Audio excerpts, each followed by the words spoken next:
my life. It's amazing. There's no doubt. We're alive. We're live. We're live. We're alive to experience it. Yeah, that's true. Can't be better than that. I mean, Yeah. thank God. Let's see if we have any viewers here. Yeah, can you check when people log on? Yeah, it's supposed to show viewers. Oh, I see. All this technology. Okay, well, there's one viewer. I don't know if Yeah, let me Snapchat it and make sure these guys are on. yeah, for sure.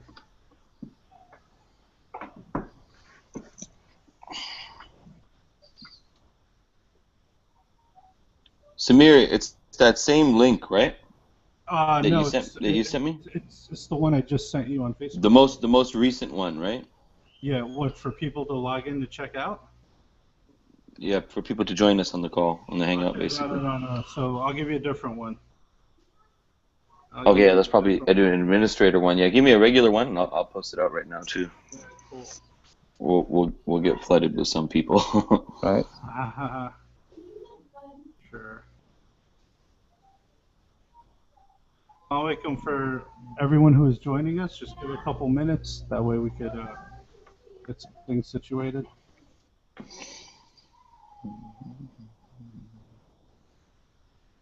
We got another administrator on, Ray Flex. Who's Ray Flex? No, Ray Flex. That's me. Oh, let's see. It says Ray Flex. That's me, Flair. That's me, Flair. Come on, that's me. Ray Flex in it. Sir Flex a lot. Sir Flex a lot, seriously. Ray is flexing it. Okay, I'm we're flexing. having more viewers join in, so we'll give it about a couple more minutes. 7. All right. You guys could hear me? Oh, we can hear you. Okay. Yeah, I can hear you fine. All right. Awesome.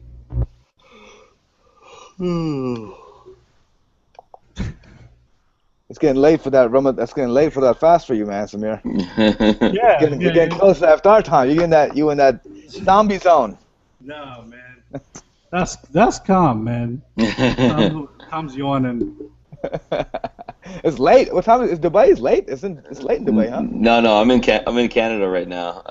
It's like Canada? Wow, what are you doing there? 4 o'clock right now. Speaking? I was originally from here. My family's here, so I just came to spend Ramadan with family and stuff like that. Oh, where? Toronto?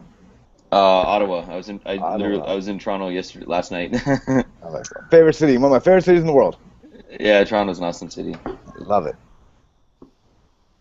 Whereabouts are you in California? LA? Oh, LA. Yeah, cool. Next time I'm up, man, I'll hit you up. Oh, for sure. A lot of good friends and business partners and people like that out in LA. Absolutely. That's it. That's the place to be. Yeah. Certain times of the year. Someone's saying that people can't be yawning here. You'll make us sleepy. Don't worry. We're going to address all that. All right, we got shout out to Amr Muhammad. Hit me up on Snap, watching us live. Yo. Yo, hit us up on Twitter. Samir Zeets. People can't be yawning here. You'll make us sleepy. Yeah. All right, I'm gonna see if I can join in on the computer again. We'll see if it works. If not, I'll hop back on mobile. Okay. All right. I'll be back. I'll be back. Yes. So how's everyone's Ramadan going? You guys could ask questions on the side, comment, whatever. We'll see it. We got Rehan, Jalali. The Fast and Furious. Here we go. The Fasting and Furious. Yeah. Not furious, though. The Fasting and Fit. How about that? Yeah, Fasting and Fit. No, we can't hear you. Because it's probably in your laptop. There's some settings you got to change. Sorry, guys, having a little bit of technical difficulties, but we'll get it all together. We'll get it figured out. This is new, by the way. Google offers this Hangouts on air. Ooh. So. Air Google. Air Google, yeah. Jumpman. Jumpman. So Rehan, how's Ramadan treating you? Ramadan is amazing, man. It can't be better. It's like literally, it's like there's a light everywhere. You know what Yeah. I mean? Shining. How Ooh, hot? How hot is it in Los Angeles? honestly, it's not that hot. And even if it was, honestly, when you have Ramadan, you can't be stopped because you got a force, a driving force. You know what I mean? You Absolutely. got that light in Absolutely. you. You know what I mean? Yeah. Yeah. We Especially if you're eating properly. exactly, and that's something I don't do, and hopefully you can address some of that. Because What? folks, Rehan follows me on Snapchat, and he sees everything I eat, and I always feel bad. I'm like, Bichara, Rehan, it's like killing him inside. I literally want to keep. I literally want to call you out every snap. Whoa, Oh, what happened there? Should be And fixed now. Should be fixed now. yeah, we we got it. hear you. We hear you. We got him. So, folks, we have Kam Mirza on, and we got Rehan Jalali on. Kam's reporting live from, where's it, Toronto? Ottawa, Canada. Yeah, Ottawa, Canada. Ottawa, Canada. And we have Rehan Jalali reporting live from Los Angeles, Beverly Hills, wherever you are, Hollywood, I don't know. It's all the LA. same. LA. LA. You know, he's doing big things. You know, yeah, he has big clients to see. So we appreciate you joining us. Let's see here. Okay, so we have some more people joining in. Let's see. We got some good food people in the house, man. So right That's now, right. Burgers is watching. Burgers by Honest Chops. Woo! Saad Malik in the house. Muhammad Bhatti, Fatima Bahari, Samir's Eats, Asma Chaudhry, Azrar Razvi, Far M. Where's Cool. this? Facebook? Yeah, these are people tuned into the viewers watching right now. Yeah. Okay. Cool. Awesome. Welcome, everybody. Welcome, welcome. Welcome. So we're gonna get started. We don't want to hold anyone up, and we appreciate everyone for joining. Thank you. We have Rehan again. He's reporting live from Los Angeles, and we have Kam Mirza reporting live from Ottawa, Canada. So, guys, how's Ramadan going? Share your experience so far. We're 1 week in. Amazing. It's incredible, really. I mean, this is the month of blessings. This is the month of light. This is the month of greatness, and it can't be greater, no doubt. Awesome. I'm glad to hear. And my Ramadan is going amazing. And I asked you earlier, how hot is it in Los Angeles? But I guess you're doing all right. What is it, like 70, 80 degrees? It's not bad. I can't complain. I can't complain. Okay. All right. Well, we've been blessed with cool weather out here in Jersey. I'm reporting from my spot here in New Jersey. So Nice. we've had some cool summer days going. So we've been blessed, alhamdulillah. So Rehan, just a quick intro. Just introduce yourself. I mean, many people already know you as the fitness guru, the celebrity expert, and more. People probably ask you all the time about Ben Affleck, right? So that's probably. Yeah, there's a lot of I've been blessed to have a lot of cool clients, have a lot of cool businesses, but really at the end of the day, my goal, my whole life has been to change the world one body at a time. So that's it. That's my bio. Changing the world one body at a time. That's cool. it. So how did you get into this? What inspired you? Very, very carefully. No, I was born to be a doctor, lawyer, or engineer, but I broke my genes. And I became a bodybuilder, and I started bodybuilding, and from bodybuilding I became a nutrition major in college and biochemist, and then suddenly made a career out of my hobby. I couldn't even believe it. So now I'm following my passion, and that's what I did. So kind of want to just help people look and feel better, whether it's in Ramadan, outside Ramadan, whatever it is.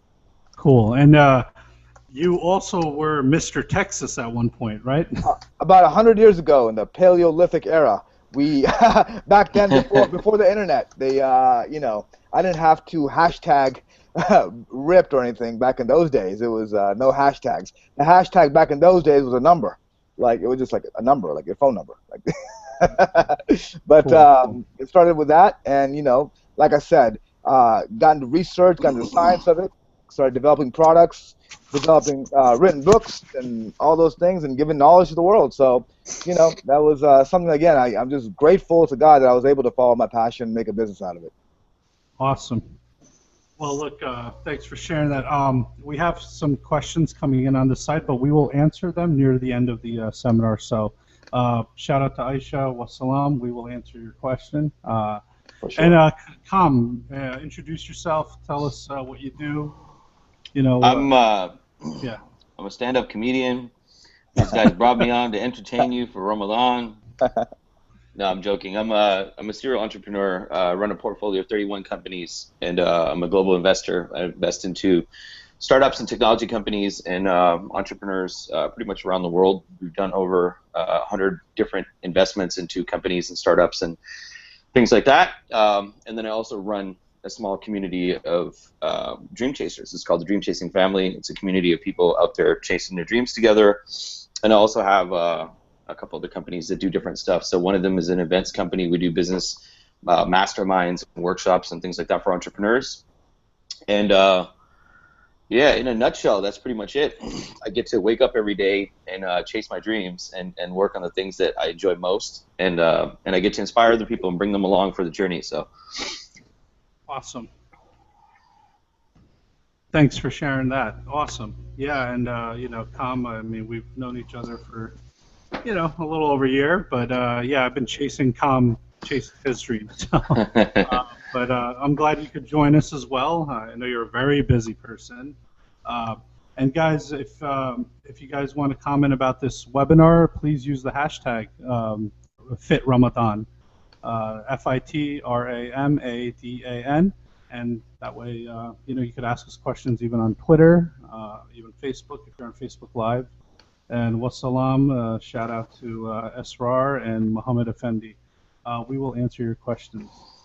Good questions, by the way. Good questions. Good questions. Yeah, yeah. So Rehan, why don't you tell us, you know, what can someone do to control their diet or, you know, maintain their diet throughout Ramadan while instilling principles of working out and you know, keeping true to their regimen? Number one, pray. Right. Pray for leanness. Foremost. Number two, really the key factor, and I tell this, that the best fitness advice ever given in the history of the world is in the Quran, actually, and it says that eat and drink and don't be excessive.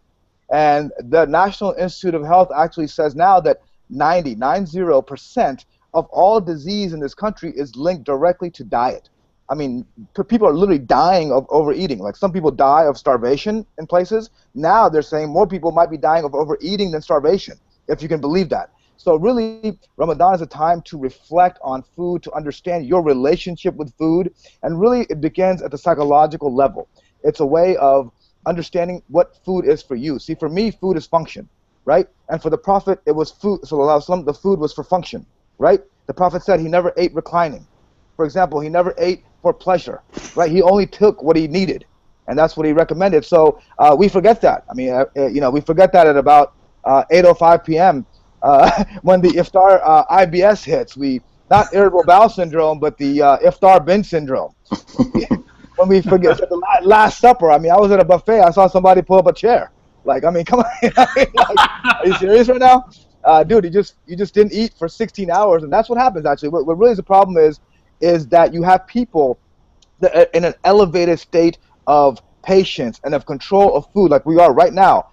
In the day, we're fasting. We're in that zone. We're just, yeah, I got this. I'm spiritual. I don't need no food or water. But guess what? At iftar time, that thing goes out the window, and you just forget everything you just did, and you start eating. It's like the Last Supper, and it's like, listen, it's not the Last Supper. Hopefully God will give you more food. Don't worry.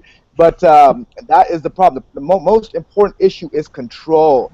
Like Janet Jackson said, control. We got to have control. And that is very, very critical, especially at nighttime. So one of the most important tips I can give you in Ramadan and outside of Ramadan is control the amount of food you eat. If I just told you some simple advice, never overeat. You should never leave a meal, especially at iftar time, full.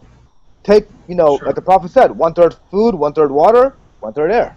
And if you follow that, you will have great success. And again, people always ask me, they're like, man, why do you want to talk about working out in Ramadan and getting fit in Ramadan?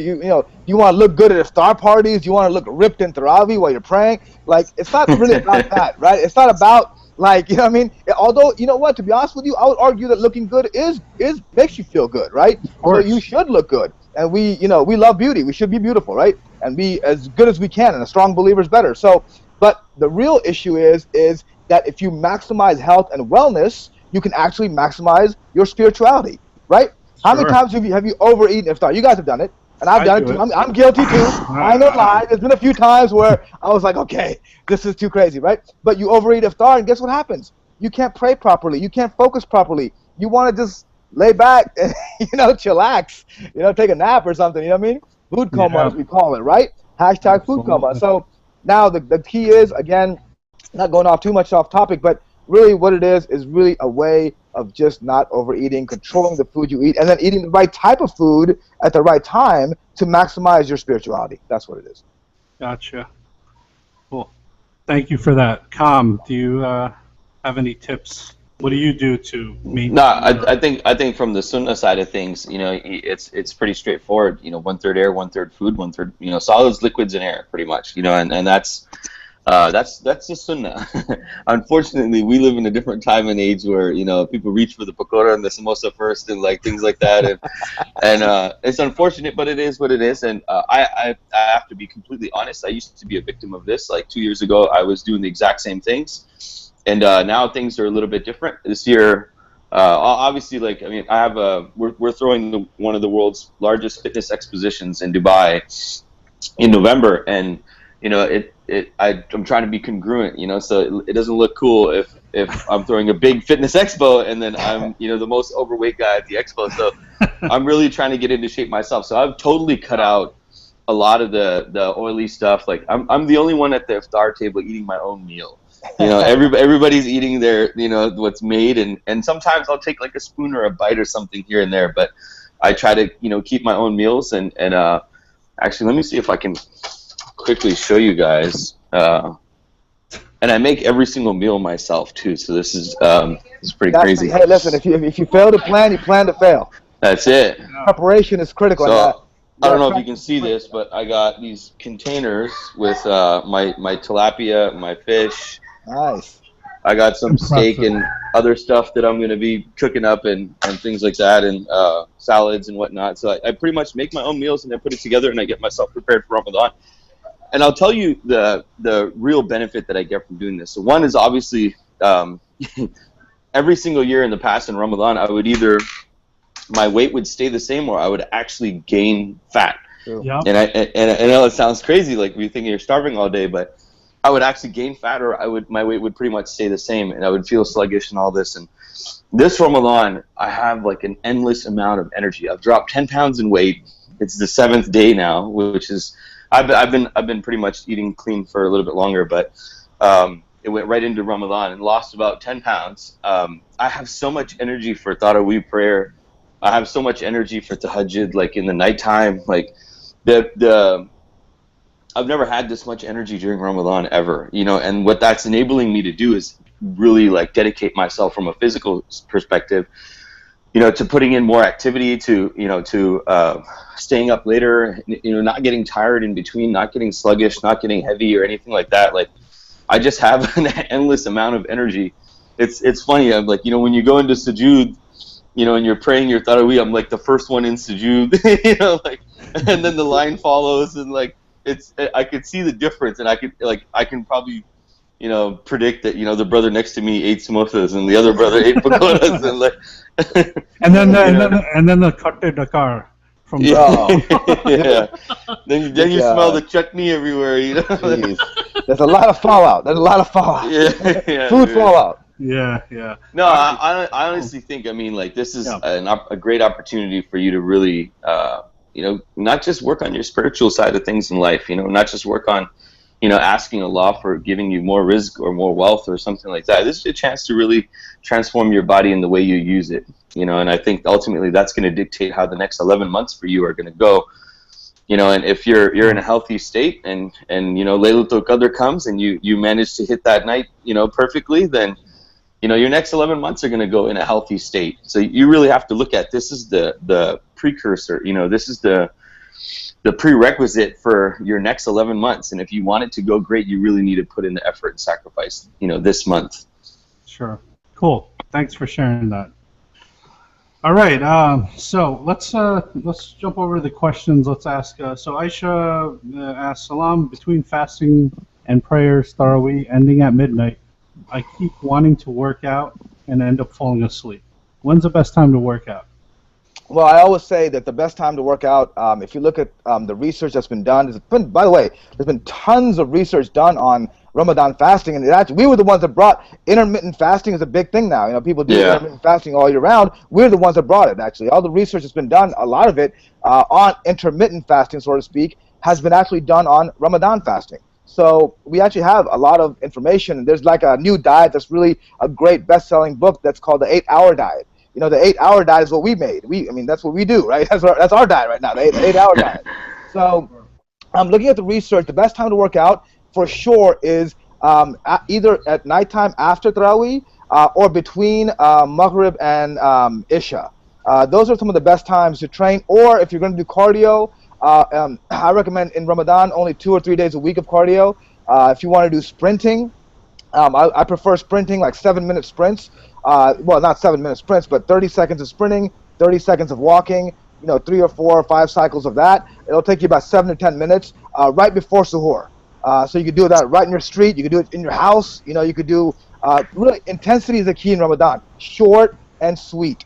And the important thing to remember is don't train while you're fasting. That is extremely disastrous to your body. Mainly it's because of dehydration. Research actually showed that if you dehydrate a muscle by as little as 3%, you actually cause a 10% loss of strength. And we know that dehydration causes cellular problems, a lot of issues with muscle loss and things like that. So it's very important that you do not work out while you're fasting. And make sure you train at nighttime or before suhoor. And again, quality over quantity. Even if you're doing weight training, it should be about 20 minutes.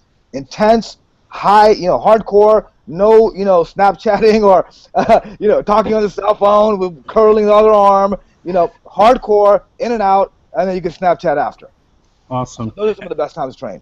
And what do you, the follow-up question is, what do you eat for suhoor and sehri? Like, what's your diet like? Oh, great. That's a great question. Me personally, my suhoor is always 7 to 8 egg whites with 1 yolk, oatmeal, multi-grain oatmeal that I get from Trader Joe's, along with cinnamon, dates, raw unfiltered honey, wild blueberries, and watermelon, and some Brazilian nuts. That's generally my suhoor every single day. Of course, tons of water.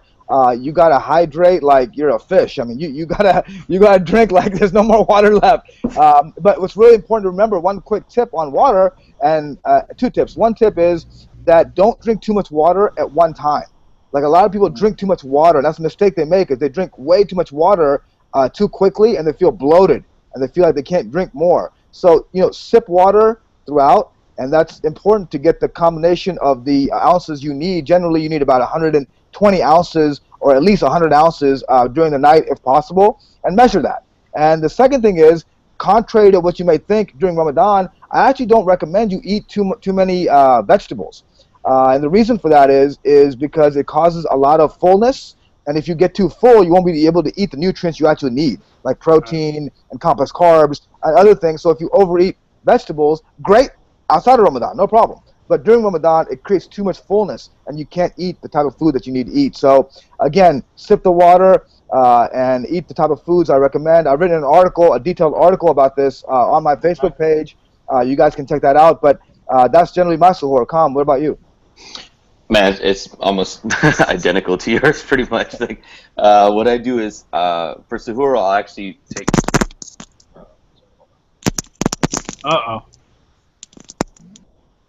Kam probably follows your diet, Rehan.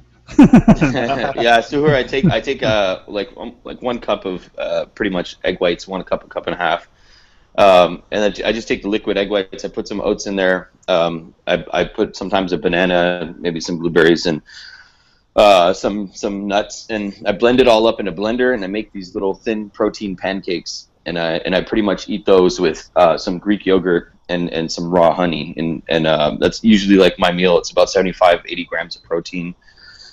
I do that for suhoor. I drink it down with water as well, That's and it. then I'll open my fast with a light meal. I'll probably chicken breast or fish or something like that, and then a little bit of vegetable. I don't eat too heavy when I open my fast. I don't like go Major nuts. key. Major key alert. Yeah, Major major key key alert. alert. Yeah, Yeah, man. don't go Don't nuts. overeat at iftar time. Exercise some discipline, and eat a little bit, and then you'll find that you're a lot more hungry afterwards, and you can eat a meal, and it won't make you sluggish either because your body's been able to absorb what you ate already. So, I eat a pretty small meal as soon as I open my fast, and it usually consists of some kind of meat protein, and then a little bit of veggies or carbs on the side, and then I'll pretty much eat another meal after that before Tarawih, and then before Tarawih I take a green shake. I mix basically spinach, kale, green apple, and then I add 1 or 2 scoops of plant-based vegan protein with mixed greens.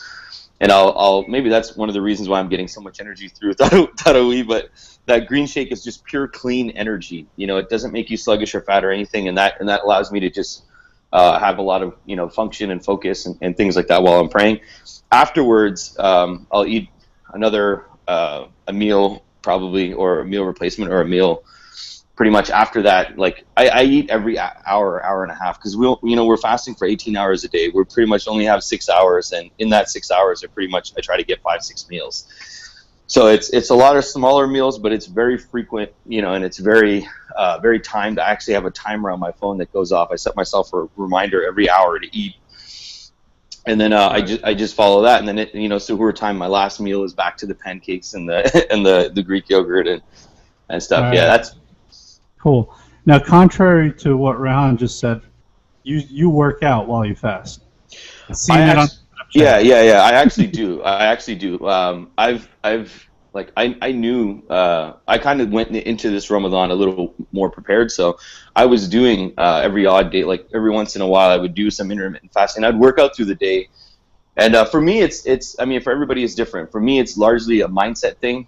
I'm very good at controlling and disciplining my own mindset. So I'm not too bothered by not being able to drink water or something like that. I don't work out like balls to the wall hard, lift the heaviest weights I can and try to kill myself or anything like that, because that's just, I know I can't replenish the energy and whatnot at that time. But I do cardio before iftar. So like after we finish this call and I get some work done, I'm going to be heading to the gym, and I do cardio before iftar. Like half an hour. I don't run or sprint like crazy. I've got a knee issue, so there's only certain things I can pretty much do in terms of function and stuff like that. But I'll work out a little bit, and I'll do cardio before iftar. Then I'll open my fast and things like that, and then I'll get a workout in after. Usually my best workouts are after Tarawih. I'll go to the gym after Tarawih and before Sahur, and I'll get a good workout in then. Or if I can, I'll do it before Isha and before Tarawih. So those are like the best times, because your body does have some hydration, then you do have some nutrition at that point, and you can actually work out as best as you want, pretty much. Cool. Thank you. One of the issues is we break our fast here in New Jersey around like 9 o'clock, right? And by the time you eat, you break your fast, it's 10, and you got to be at the masjid for Isha or Tarawih. Yeah. So, I mean, it's not a lot of room there. So, Well, I think yeah, go ahead. it's just, I think the key is just here's what it boils down to. It boils down to priorities. People always tell me I work with some of the most busy people in the world. I mean, these people don't have any time. I mean, they're promoting, they're filming movies or whatever they're doing, right? So time is not an excuse, right? Time is just relative, right? It's just you making it a priority. So, for example, if you say to yourself, I'm gonna get 20-minute workout in between Maghrib and Isha, I'm just gonna do it. I'm gonna find a way. I'm gonna find that space. I'm gonna go get it done. It's that commitment. And like Ham was saying, if you feel like you have preparation. You saw his meals. If you prepare, if you take that time to prepare, you'll be ready, right? So if you're mentally ready and say, listen, I'm gonna train, and you got to be obsessed with it in some ways. This is something that people always say that, should I do a little bit? It's like, no, this is something that you can't do a little bit. You got to either do it or not do it. You can't be a little pregnant. I mean, it's just you got to go all in, really. And it's one of those things that you got to be committed to it. And so to answer your question, really, two things that people have to understand. Number one is it doesn't take a lot, right? Quality over quantity. If you give me 20 minutes of intense, hardcore muscle failure type training, or intense sprinting, like I said, before suhoor for 7 or 8 minutes, that's it. You know what I mean? That will give you much more than someone at the gym for an hour, just lounging around, driving Miss Daisy sets, just, relaxing and maxing and chillaxing. You know what I mean? I would take that over anything in terms of intensity, so quality. And number two is preparation. So preparation also means people always come to me and say, listen, and by the way, I've transformed hundreds and maybe thousands of people during Ramadan. So people have done this Ramadan program. I've had it for maybe 10 or 15 years now, at least. So, these people have been, there's proof of people that are transforming, people who've never even trained before, right? And the myth is that if I diet in Ramadan, I won't be able to enjoy my food, right? Oh, man, it's going to be I don't want to eat broccoli and chicken and cardboard bars and eat chalk tasting. But the thing is, like Kham said, look, you can make things delicious. You can make protein pancakes. There's no excuse right now, guys. The bars taste great. The protein shakes taste great. You're living in an era where there's millions of recipes online of healthiness. You can take amazing stuff. I just saw yesterday a friend of mine who put up a recipe for crepes, for these crepes that are like protein crepes, right? I mean, delicious looking, low-calorie protein crepes. So there's no excuse, really. And it's just a matter of you willing to do it. Muhammad Ali, who just recently passed, as we know, said it's not the skill, it's the will, right? So you got to will yourself sometimes, right? And the other question I do get from people to answer to address Kham's training, when you mentioned when people say to me, look, there's no way I can train at night, it's impossible, there's no way, I do the only time to train while fasting is a light cardio before iftar. That'd be the only time I would actually recommend you do it. So if you absolutely have to. Someone once told me that they get their cardio from praying the Taraweeh. What do you say to that? What I say to that is, congratulations, you played yourself. All right, cool, awesome. We're going to take another question. It's from Mohammed Effendi, a good friend of mine.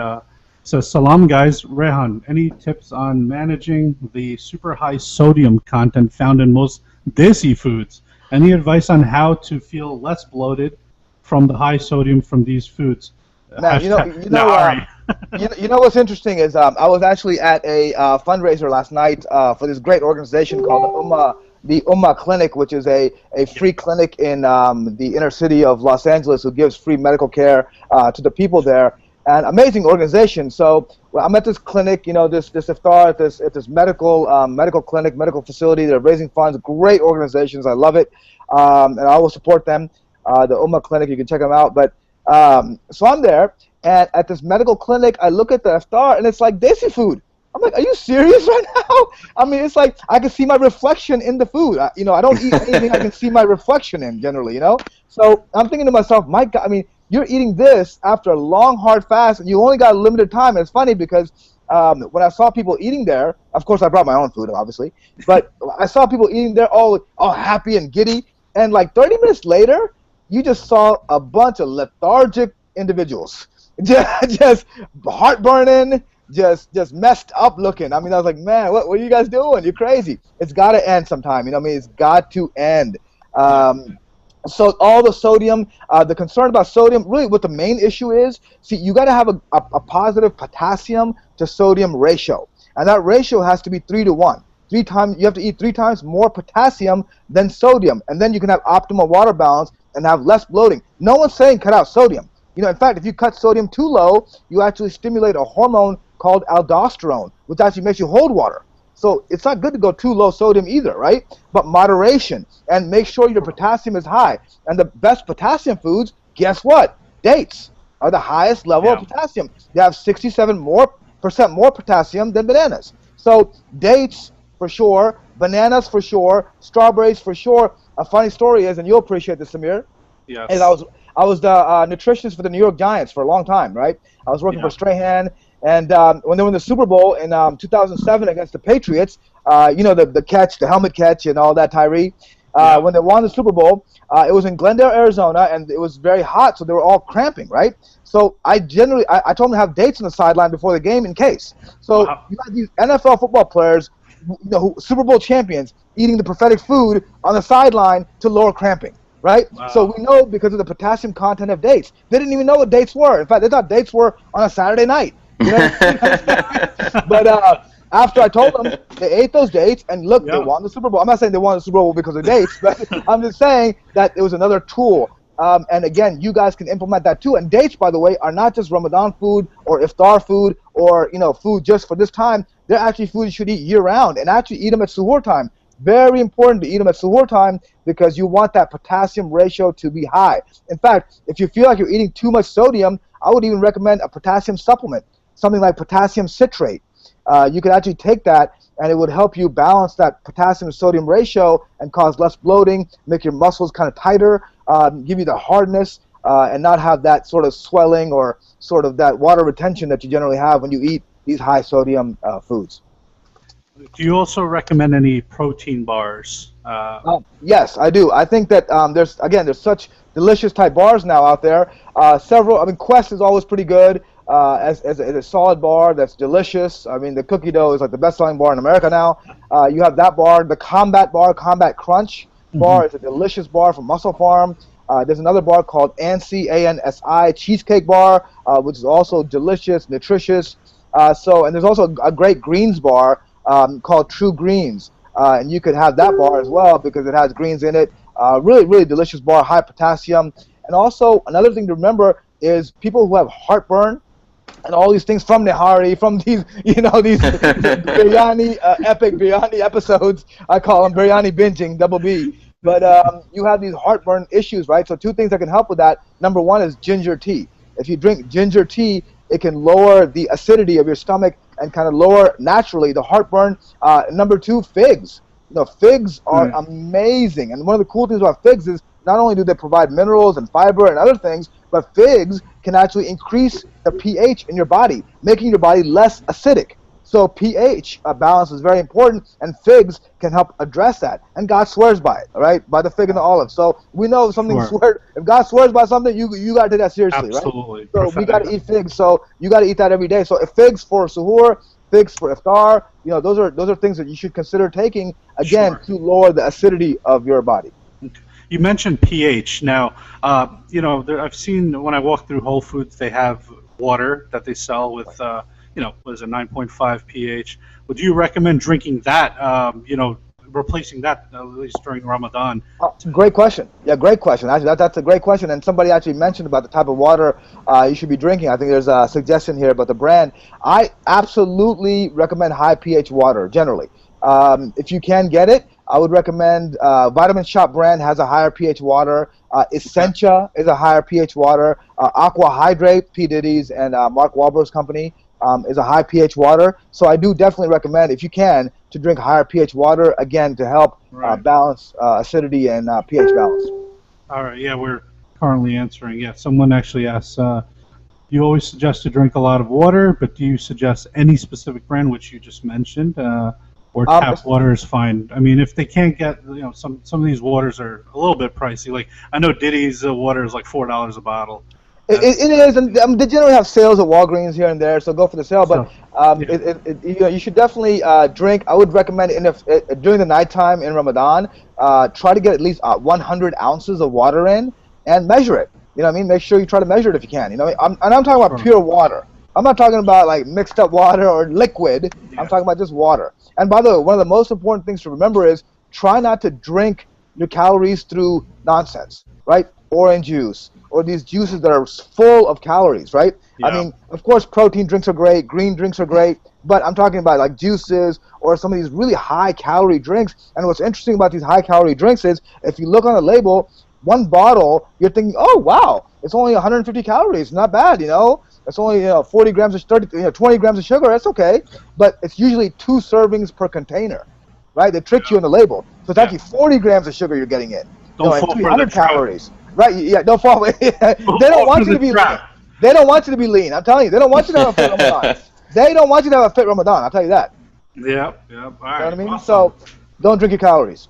Yeah, Kam, you have anything to add to that, or? I think everything you're saying is on point. There's only 1 or 2 hacks that work for me really well. I actually drink I drink a lot of water, but I drink a coconut water every day, and this is like I do it especially after the fast. And By man, the way, we can't see you, Come. I don't know if. oh, I don't know where my camera went. That's weird. We can see a Bollywood image though. Yeah. Is that you in a movie? I don't understand. What is that? Dishum. All right. Yeah. No. I just I drink a coconut water every day. I feel like, man, that it's hard to describe, man. That first sip is like, it's like that someone injected heroin in my bloodstream or something. Like I just get revived and recharged, and like I feel amazing. So that's something that works for me. It may not work for everyone, or it may not work for you, but definitely try it. Next chance you get, when you open your fast, drink some water, and then after you pray, drink a small glass of coconut water, and try it out. That works for me. Everything else Rehan is saying, though, is pretty much on point, man. Just follow it, man. Do the work. That's really, and that's one other thing I'll mention on top of that is definitely implementation, execution is the key to life and the key to fitness, right? But what's also important, I think, is what I always preach, and I've preached forever, and that's why I do a lot of blood testing. I do a lot of testing in my clients. I never give cookie cutter plans. Is customization. Every body is different. Right? So what works for me may not work for you, may not work for your sister, may not work for someone else, right? But so you got to figure out, well, what works for you, right? Results is the name of the game. So some people can, drink water at one time more. Some people can eat this food or that food, or some people aren't carb sensitive. Some people are carb sensitive. So it's also about learning about your body and doing what works for you, right? That's what's key. And then also, getting blood work done. I think it's important later on, even outside of Ramadan, is to get blood work. Understand your body. Most people are lazy about that, and they don't really, get blood work, find out what's going on internally until it's too late. So it's important to get blood work. It's important to get, some analysis of your body and understand your body, understand what works for you, and then implement that into your program.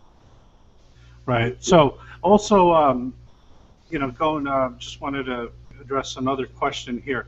Do you recommend eating a lot of fruits? People usually complain about the amount of sugar in fruits, and I know we're sort of touching on that. So fruits, yes, I would recommend certain types of fruit. Fruits do have sugar. They have a different type of sugar. But what's really interesting is dates are like a super Gatorade. If you look at the research on dates, there was actually a study that actually showed that dates are the world's most perfect food because they also contain amino acids, contain protein, which is incredible. You wouldn't even think that, right? But that's why the Prophet lived off dates and water for a month. Right? You can live off dates because they have amino acids, key nutrients your body needs, and the world's most perfect food, right? So dates have a specific type of carb, glucose and fructose mixed in a specific pattern, and they also have a fiber in there called beta-D-glucan, which is basically creates the ultimate type carb, and the potassium in there for rehydration, for energy. We mentioned we're in the energy business, right? So it gives you that energy, and that fruit is okay. Other fruits that are okay would be like wild blueberries, bananas, red apples, things like that. Really fibrous or nutrient-dense type fruits. And so try to avoid the high sugar fruits, things like grapes. Although try not to eat them fermented. No fermented grapes, please. Missed that one. But try not to eat try not to drink your sugar. Right? Try not to eat these fruit drinks that are just full of sugar, that are full of nonsense, that don't give you any benefit.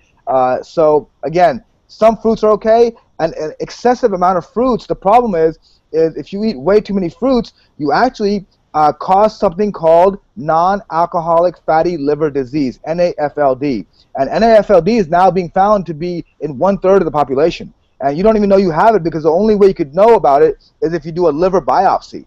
You have to take a piece of your liver to test it. But most people have it because they eat way too much fructose. And so it's overdose of calories and overdose of fructose causes this non-alcoholic fatty liver disease. So it's important not to eat too much fructose throughout the day. And what's interesting to note, if you have a layer of fat that won't go away, like right at the top of your stomach, right underneath your ribcage, your sort of upper abs, if you have like a slight layer of like skin or fat that just seems never to go away, that's generally a sign of non-alcoholic fatty liver disease. So again, cut back on the fruit, eat the right type of fruit. Figs are great as a fruit. So those are the fruits you want to eat. And again, stay away from overconsumption. Again, all the sunnah, for all the perfect tradition, right? Just don't be excessive. Everything in moderation, right? That's the key. Right. So. Right. Okay. And another question from Eddie Hall. Salam, you have talked a lot about food and exercise, all great information. What are your sleeping habits during Ramadan? I got one word for you: naps. Nap alert.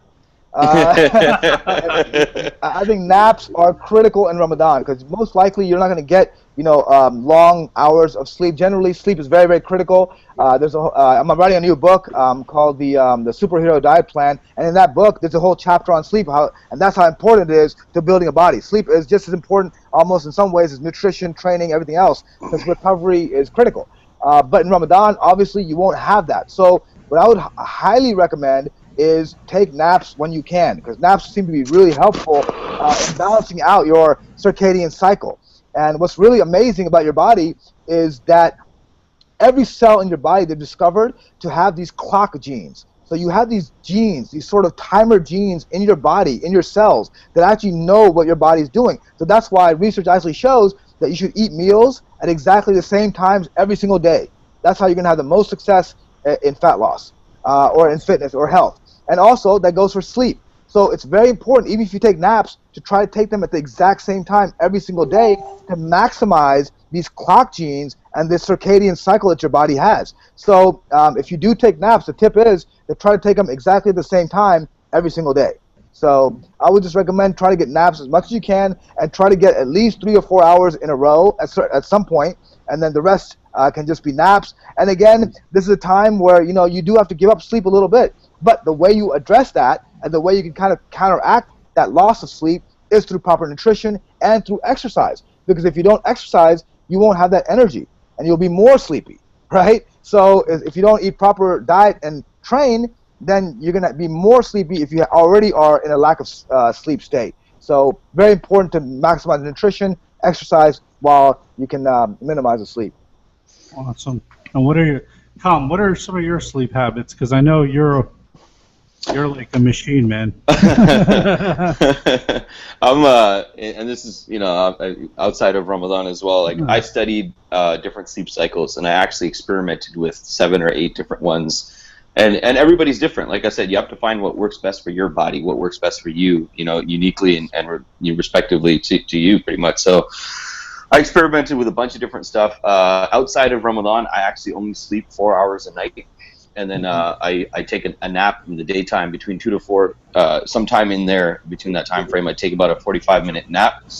And that's all I need. 4 hours, 45 minutes is enough for me to function for 24 hours, pretty much. And that's outside of Ramadan. Inside of Ramadan, I actually, I have a newborn son, too. He's only 2 months old. So it's sleep is one of those things right now that is like a distant memory, man. But anyhow, I do my suhoor. I stay up until Fajr time. I pray Fajr. I wait till the sunrise, and then I pray my Ishraq prayer too. I don't just go to sleep. I wait till about half hour after sunrise.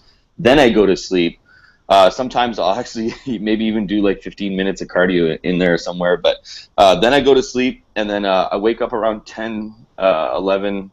So I sleep for about 5 hours. Instead of usually 4, I actually sleep a little bit longer. I sleep for about 5 hours a night, hopefully without the interruptions and things like that from the kids. And then in the daytime, again, I take a nap. I get up and I get to work right away, try to get as much of my stuff done that I have to. That's a priority. And then in the daytime, usually before or after Asr, I'll take another hour nap. And then that's usually about, so during Ramadan, I actually sleep more, which is amazing, and outside of Ramadan, I sleep actually less. So that's pretty much the schedule for me. So I after sunrise, I'll go to sleep, and then 5 straight hours, then I'll get up, and then before or after Asr, I'll sleep for another hour. And then at nighttime, I'm pretty much just stay awake. I try not to go to sleep after Tarawih prayer, because I just find that it makes you even more tired, and then you have to get up, and you're sluggish, and you're lazy, and all this other stuff. So I just try to stay awake. It's easier for me to actually just push myself. And this is a travel hack too. I travel a lot. I'm on an airplane probably half the year, and you know, people are always like, how do you adjust to different time zones? How does your biological clock adjust to, you know, all this travel in different time zones and stuff? And that's another hack. I just stay up. I don't go to sleep in that time zone right away. You know, I stay up till the time revolves normally, and then I just follow that. And I've found if I fall asleep, then my biological clock is messed up. It's trying to, you know, function in the way from the city that I came or the place that I flew from, and things like that. So that's pretty much it. I get in actually 6 hours during Ramadan, and to be honest, like, you're making me dizzy. Nervous? You're walking around too much. No, I'm actually, I have this step counter on my phone. Like I'm counting my. You're working out as well. Yeah, I'm actually working out while on this webinar, on this hangout. Like I'm trying to get my steps in. I got a minimum of 10,000 steps that I got to do every day. Talk about dedication, right? All right. Well, look, thanks for answering that. You know, so far we've covered a couple topics, right? We've covered diet, we've covered exercise, we've covered sleep. If there's anything else that you folks have any questions on, please send us a question right on the side here, and we'll be sure to answer that for you. Like just to touch on, I have like we have this program that we're pretty much launching soon, and there'll be a lot with like a lot of paid traffic behind it and stuff. You'll pretty much see it in your Facebook newsfeed and things like that. And it's called the Ramadan Warrior Program, and basically. I looked at this Ramadan as war, you know, and I call it my civil war. It's civil war for me. I'm trying, you know, in every way, shape, and form, I'm defeating my weaknesses. I'm defeating my limiting beliefs. I'm defeating my laziness and my bad habits and all this stuff. And I've really dialed in what I call a war plan. It's literally a war plan. Like it's designed for you to go to war against yourself, you know, and it includes what we've talked about from like the diet perspective and the timings, but we also include like the du'as to make, you know, for maximizing your last 10 days, and the du'as to make, the times to make them, you know, how to do charitable acts every single day. Like I do one physical one, so if I go to mosque, I donate there, and then I do one digital one. I actually donate to a random charity online or things that people send my way, and then so we're basically creating this Ramadan Warrior Program. Inside the program, it's completely free. We're not selling anything to anyone. We're just trying to help people out during Ramadan, get the value off of that. And there's a PDF section. So in the PDF section, it basically like maps out your time for the next, you know, I'm actually doing it not just for the 30 days. I have Eid included in there, and then I have the 6 days after Ramadan where you fast and you get the reward for the whole year. Right. So for me, it's 36 days as opposed to just 30. So it's just war plan for 36 days. And we include like pretty much everything you can think of in there, the daily dua to do, you know, like pretty much everything. And we're trying to create a small little community of people that like maybe like a WhatsApp group or a closed Facebook group where we all share some of our wins and those small little things every day and divide some of our pains. You know, if I'm having a really hard time avoiding a fatty food or something, and I post in the group, and then everybody just gives me calls and texts and, you know, lectures and all this stuff, I'm pretty sure I'll abstain from it, you know, and things like that. So there's this support community there, I think, and a lot of people told me, you know, don't do it this year, do it next year. It's too late, you know, and I don't believe that, man. Never too late. All right. So yeah, it's never too late. So we got a few minutes left. I want to answer the rest of these questions. Rehan, okay, during your, hold on, let me, what is this? It says, during and outside of Ramadan, what are your splits like between cardio and resistance training? How do specific client goals contribute to your programming? Also, as a Giants fan, thank you for helping us win the ring. Did it again. Another one. But actually, what's interesting is outside of Ramadan, I always recommend you split cardio from your weight training. I have a system online called the variable intensity training, which is basically 2 days on, 1 day off system where you train a single body part in each session. It's worked well for 25 years of me doing it with people and working with thousands of people. Generally seems to be very effective, going to muscle failure. Cardio is always first thing in the morning on an empty stomach, either sprints or 45 minutes of light cardio for maximum fat burning. And that's another question I do get in Ramadan is some ways to keep your energy level up at suhoor time.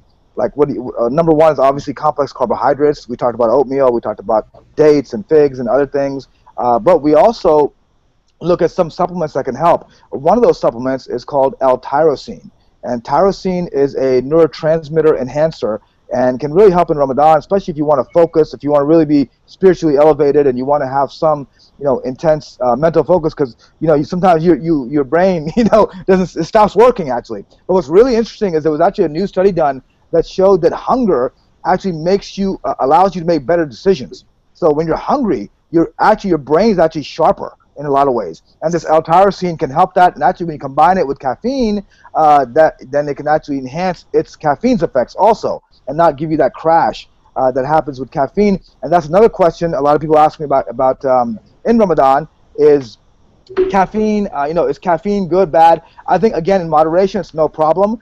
There's actually a myth that caffeine causes a level of dehydration, but the research clearly shows it does not cause dehydration in severely.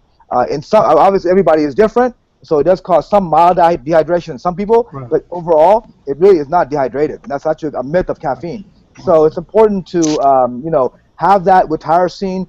And as far as, let's see, the split, client's goals. Okay, so the client's goals, it's always, again, everything I do for anybody, whether you are the biggest movie star, whether you're the average person just trying to get in better shape, the mom, whatever it is, right? It's all about customization. It's all about you. So I call it the you diet.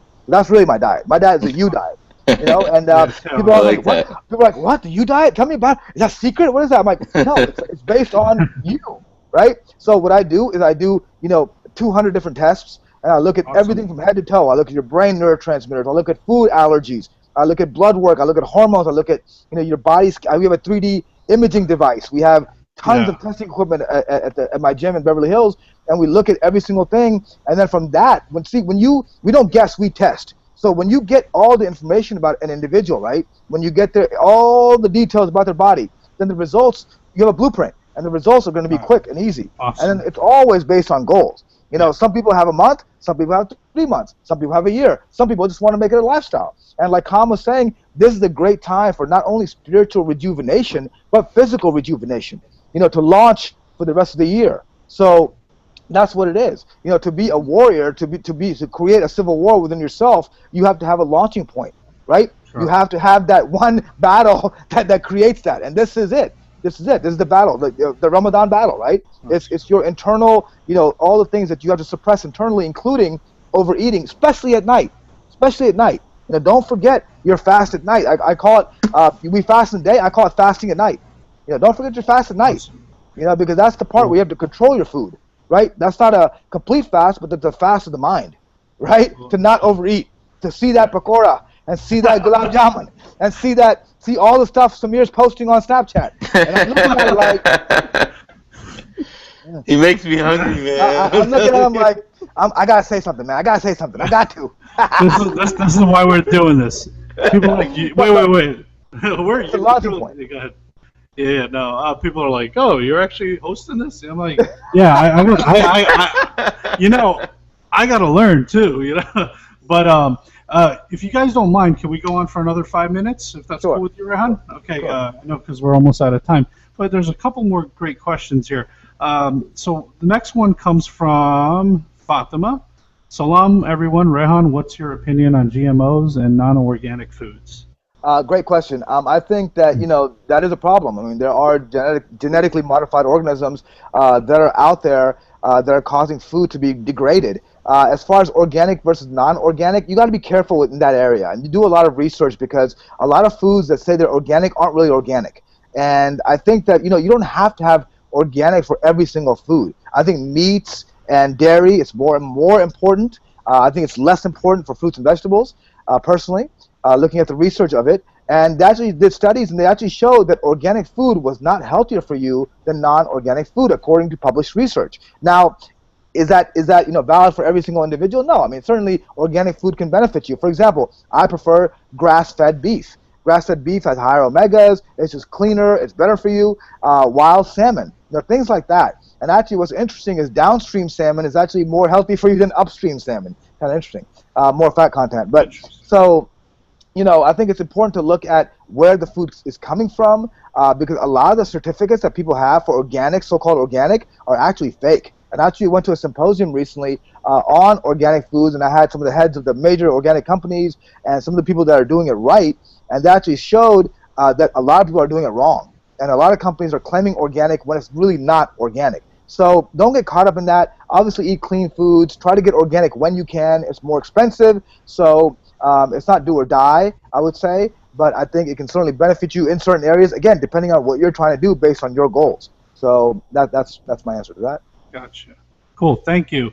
And then another one. How do we lower our body fat percentage? I'm 6'2" and 190 pounds. Been hitting the gyms 4 times a week for about 6 months now. Well, I think this is more of a personalized plan, right? The general thing I would actually recommend is just basically, nutrition is very important, and rest and recovery is very important. So if you focus on the nutrition part of it, because most people always tell me, oh man, I've been training like crazy. I've been training every day for an hour. I've been working out for a year. Nothing's happening. I'm like, yeah, but you got to look at the diet, because that's actually more important than the training. And so if you get your nutrition right, again, based on you, the you diet, customized to you. And again, if you go to my Facebook, go to my Twitter, you can get a lot of tips and things like that, and contact me in my office, and we can get you programs, and we have a lot of different systems, whatever. So you can look into that. But again, it's based. You should always customize a plan to you. The problem is now is that you have so much information, right? We're in the information age. So there's so much conflicting information. What works? Paleo, fasting. What's working? So people are just trying randomly different things, right? And I believe in, me personally, I believe in maximizing time. I believe in maximizing every second and not wasting time and doing things that are not going to work for you and produce results. I'm in the results business. My clients don't have time to fail at all. So I have to produce results, and I've been doing it for 25 years. So to produce results, you got to know about you. So that if you're asking, for example, you've been training, whatever you've been doing, get blood work done. Understand your body more. Find out what works for you, and then just do that. And that's I think the key to success. Thank you. And if people want to reach out, this is for both of you, Com and Rehan. But Rehan, go just tell the audience how they can reach out to you. Your Twitter handle, your Facebook. My Twitter handle is Big Sexy Rayflex. I'm kidding. Just kidding. I know. I'm fasting. But no, it's at Six Pack Diet Plan. So SIX Pack Diet Plan spelled out. If you go at Six Pack Diet Plan on Twitter, Instagram, and Rehan Jalali on Facebook. I have a public page and a personal page. Check it out there. And my book's the Six Pack Diet Plan, and the new books are coming out in the summer. So you guys look out for that. But just always check out my Twitter or Instagram at Six Pack Diet Plan. Six Pack Diet Plan. Six Pack Diet Plan. All right, awesome. And Com. Mine's real simple, man. It's Facebook's probably the most active place to find me. It's Com, C-O-M space M-I-R-Z-A, just my name. You can find me there. Snapchat, it's Com Mirza 18. So just my name again, no spaces, and just the number 18. And then that's probably the easiest way to find me. If you try to email me or something like that, you're gonna get lost in cyberspace, and we'll probably never get to it. So I know. Yeah. Living proof. You got to message him 5 times until he pays attention. Yeah. Consistency is the key. Yeah, major key right there. But hey, but rightfully so. You're a busy person, and so is Rehan. But Rehan's been, gracious enough. I mean, I've actually been Rehan's client. I've had the liberty to work out with him when I was visiting in Los Angeles. Actually, it was twice we worked out together. That's right. That was awesome, and I can attest. Killed it. Yeah, we killed it. But yeah, as far as the personal plan, I would suggest reaching out to Rehan, and he'll work something up for you. Okay, what do we got? Okay, we're at 5:04. One more question. Let's see. If a person has, what is this? NAFLD. What is that? Non-alcoholic fatty liver disease? Is that what that is? Yes. Okay. Yes. What they should do? Really, the best solution for that, there's 2 things they can do. One is limit the fruit intake or fructose intake. So avoid high fructose corn syrup, avoid high fructose intake during the day. And number 2, you can take a supplement called silymarin, milk thistle. And milk thistle or silymarin is really good for liver regeneration and for liver health in general. So anybody who has liver issues or liver problems or things that affect the liver, milk thistle can really help. There's actually a form of milk thistle that's actually the best one. It's called Silifos, Silipos, Silifos, and that is the best milk thistle. It can really support liver health, liver function, liver even regeneration if you have a damaged liver. So I would highly recommend you do that because life, affects your liver. You have stress, you have toxins in the environment. Even if you're eating clean, generally if you have smog, whatever it is, stress, all those things affect the liver. And so most people generally don't have a high functioning liver. So it's good to take something to help support liver intake, and avoid things that adversely affect the liver, like way too much fructose or over calories or things like that. Okay. Awesome. Well, look, that's all the time we have for now, folks. Thanks for tuning in, and we hope you enjoyed this. Please comment on our video. If you have any more questions, feel free to email me. You can reach out to me on Twitter as well, at SamirZeets.com. At SamirZeets. And then my Facebook page is Samir Zeets. Instagram is also Samir Zeets. Feel free to reach out to me on those different social media networks, and I can get those questions answered for you, inshallah. But with that, everyone have an awesome remainder of the Ramadan, and hopefully we'll catch you soon. All right? Thank you, guys. Appreciate it. Keep going strong. Thank you. Thanks for joining us, guys. Thank you, Kam. Bye, guys. All right, take care. Bye.